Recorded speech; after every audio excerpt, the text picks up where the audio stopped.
উত্তর আমেরিকার দেশ কানাডার ব্রিটিশ কলম্বিয়া প্রদেশে শক্তিশালী ভূমিকম্প আঘাত হেনেছে।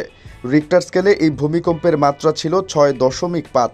এই ভূমিকম্প দেশটির উপকূলীয় শহর পোর্ট ম্যাকনিলোকে কাঁপিয়ে তোলে। মার্কিন ভূতাত্ত্বিক জরিপ সংস্থা জানিয়েছে ভূমিকম্পের কেন্দ্রস্থল ছিল সমুদ্রতলের 10 কিলোমিটার গভীরে। ভূমিকম্পের ফলে তাৎক্ষণিকভাবে কোনো ক্ষয়ক্ষতির খবর পাওয়া যায়নি এবং কোনো সুনামি সতর্কতাও জারি করা হয়নি। মার্কিন জাতীয় সুনামি কেন্দ্র থেকে জানানো হয়েছে এই ভূমিকম্প সুনামি সৃষ্টি করার মতো শক্তিশালী ছিল না। কানাডায় গত কয়েক বছরে একাধিকবার ভূমিকম্প অনুভূত হয়েছে। গত জুলাই মাসের দ্বিতীয় সপ্তাহে ভ্যাঙ্কুভার দ্বীপের টোফিনো উপকূলে 6.5 মাত্রার ভূমিকম্প হয়েছিল, তবে তাতেও বড় কোনো ক্ষয়ক্ষতি হয়নি।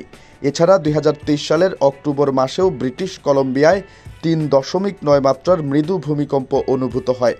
এর আগেও কানাডার পশ্চিম উপকূলে বেশ কয়েকবার বড় ধরনের ভূমিকম্প হয়েছে, যার মধ্যে 2019 সালে ভ্যাঙ্কুভার দ্বীপে 6.5 মাত্রার ভূমিকম্প উল্লেখযোগ্য।